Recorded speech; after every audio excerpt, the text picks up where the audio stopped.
আচ্ছা, আপনারা আপনারা আমি যে ভিডিওটা দেখেছি সেখানে আমি 3টা ক্যারেক্টার দেখতে পেলাম।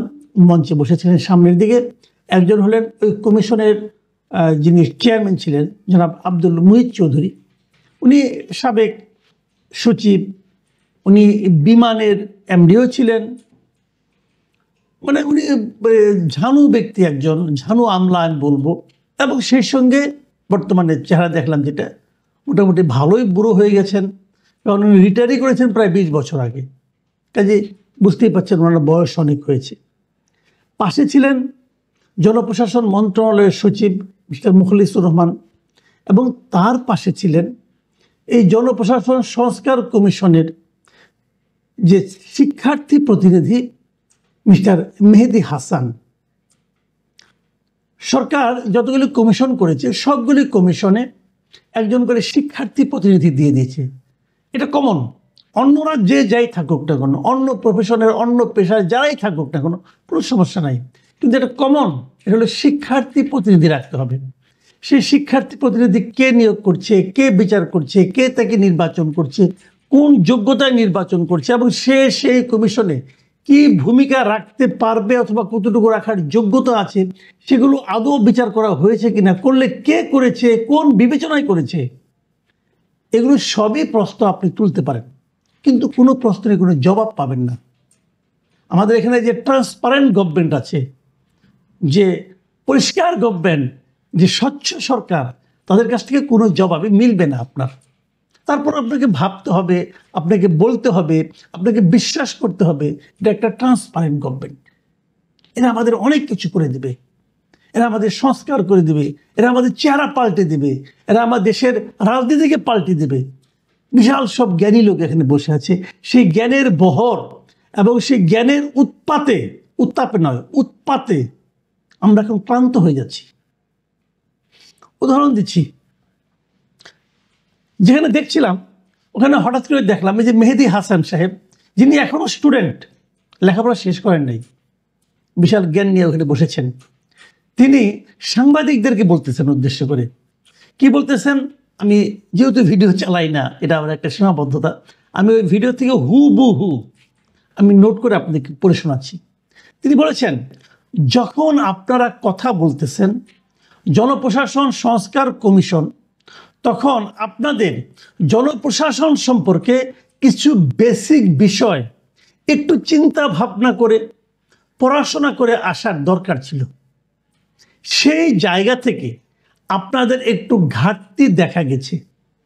মানে যারা প্রশ্ন করেছেন, যে সাংবাদিকগণ, তাদেরকে মেহেদি হাসান সাহেব জ্ঞান দিচ্ছেন, বোঝাচ্ছেন যে আপনারা যেভাবে সাংবাদিকতা করছেন এটা সাংবাদিকতা নয়, আসলে সাংবাদিকতা হলো আমার কাছে শিখেন। সেটা কি, আপনি যে বিষয়ে কথা বলতে চান সেই বিষয়ে আপনার সেটা পড়াশোনা করে আসতে হবে। বিষয়টা কি, জনপ্রশাসন বিষয়ে আপনাদের একটু বেসিক চিন্তা ভাবনা করতে হবে, একটু পড়াশোনা করে আসতে হবে। এই হলো আমাদের মহাজ্ঞানী মেহেদি হাসানের বক্তব্য, উপদেশ সাংবাদিকদের প্রতি। এটাই সমস্যা, এটাই হলো বেসিক সমস্যা, যে অনভিজ্ঞতার যে কি সমস্যাটা হয়, নেতৃত্ব যখন অনভিজ্ঞতার হাতে পড়ে তখন এই ঝামেলাটা হয়। এরা মনে করে, এরা সবাইকে জ্ঞান দিতে চায়, এরা মনে করে যে আমি সব বুঝি। আর এদের মধ্যে আরেকটা যোগ হয়েছে, যেটা হলো মানে সিনিয়রদেরকে অশ্রদ্ধা করা। যারা এখানে সাংবাদিক হিসেবে গিয়েছিলেন, এদের আমার জানা মতে বাংলাদেশে যারা সাংবাদিক আছেন এখন এই মুহূর্তে, যারা মানে পেশাদার সাংবাদিক, বিশেষ করে যারা সচিবালয়ে বিট করেন, আমি যতটুকু জানি এদের 90% সাংবাদিক মাস্টার্স ডিগ্রি পাশ করা। তারা বিশ্ববিদ্যালয় থেকে সর্বোচ্চ ডিগ্রি নিয়েই সাংবাদিকতা এসেছেন। তাকে এই ছাত্র বলছে যে একটু লেখাপড়া করে আসতে হবে। লেখাপড়া না করে তারা এখানে গিয়েছে, এই তথ্যটা সে পেল কোথায়, কিভাবে পেল, কেন পেল, এবং তারও যে বড় কথা, ওইখানে বসে উচ্চারণ করার ধৃষ্টতা তার কি করে হলো? লেখাপড়া না করলে এরা সচিবালয়ে যায় কিভাবে ভাই? সচিবালয়ের ঝানু ঝানু সচিবরা পর্যন্ত এই সাংবাদিকদের মুখোমুখি হতে ভয় পায়, আর আপনি তাদেরকে এই আঙ্গুলে তুলে, এই যে তর্জনী তুলে আপনি তাদেরকে বলছেন যে আমার কথা শুনুন, let me finish my sentence, okay, মানে বলার ভঙ্গিটা কি, let me finish my sentence, okay, এইভাবে উনি কথা বলছেন। মানে আমার না মাঝে মাঝে মনে হয়, আমাদের অনেকে বাসায় দেখবেন আপনার ছোট ছোট বাচ্চা আছে, সন্তান আছে, ছেলে আছে, মেয়ে আছে। আমি আমার ছেলেকে মাঝে মাঝে বলতে শুনেছি, সেও আমাকে বলে যে বাবা তুমি কিছু বোঝো না। বুঝি না, যখন বলে বোঝো না তখন কিন্তু আমি তার উপর রাগান্বিত হই না, তাকে জড়াই ধরি, হ্যাঁ বাবা আমি কিছু বুঝি না, তুমি বুঝো সব। কারণ এদের এই অবস্থা। ঠিক আছে, আমার সন্তানকে, আমার ছেলেকে আমি খুবই স্নেহ করি, খুবই আদর করি, কিন্তু তাই বলে কি আমি যদি একটা গাড়ি কিনি, আমি যদি একটা নতুন কোনো একটা যন্ত্র, আমি তাকে ওই গাড়িটা চালাতে দেব? আমার এই আদরের ব্যক্তিকে যদি আমি গাড়ি চালাতে দিই এবং সেই গাড়িতে যদি আমি পুরো পরিবার নিয়ে বসি, তাহলে কি হবে? গাড়িটা অ্যাক্সিডেন্ট হবে, আমার আদরের ছেলেও মরবে, আর আমরা সবাই মিলে মরবো। এখন আমার দেশের হয়েছে ওই অবস্থা।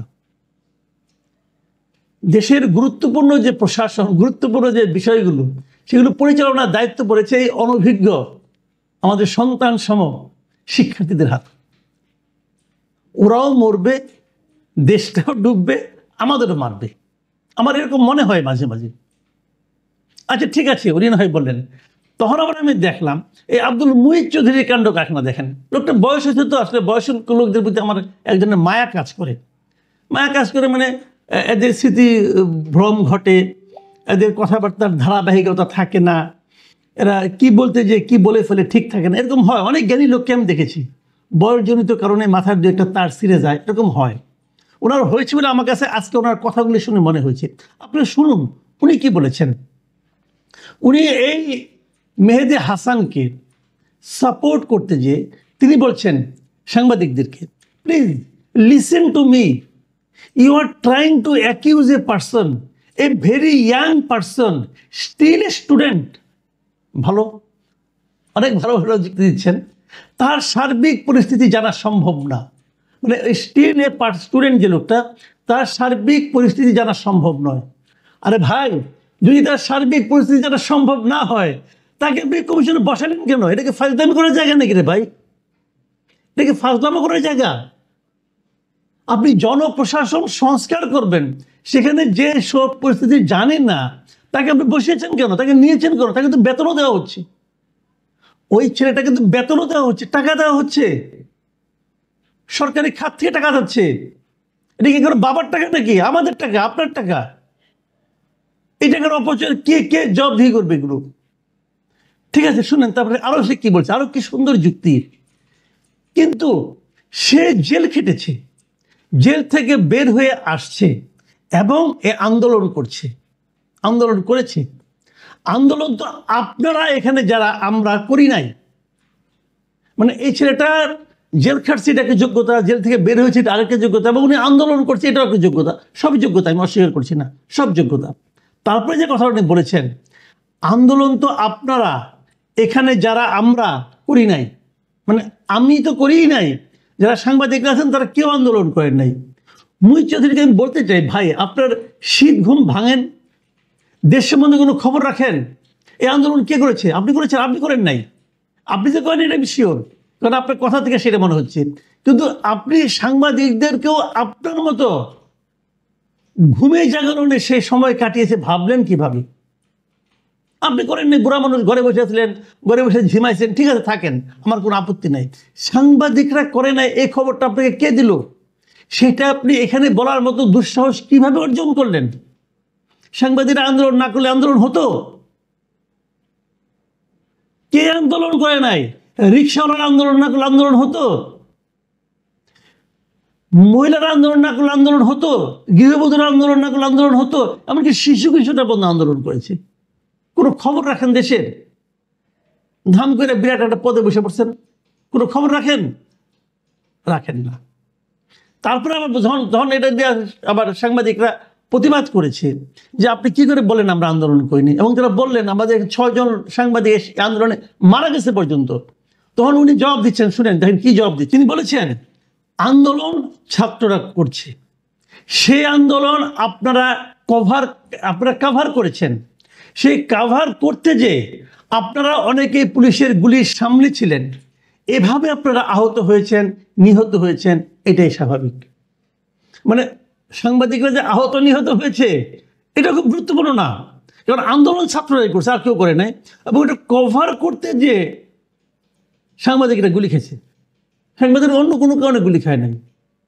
মানে একটা লোক কতটা অবিবেচক, একটা লোক কত তার চিন্তা কতটা বাস্তবতা বিবর্জিত হলে পরে এই ধরনের কথা বলতে পারে।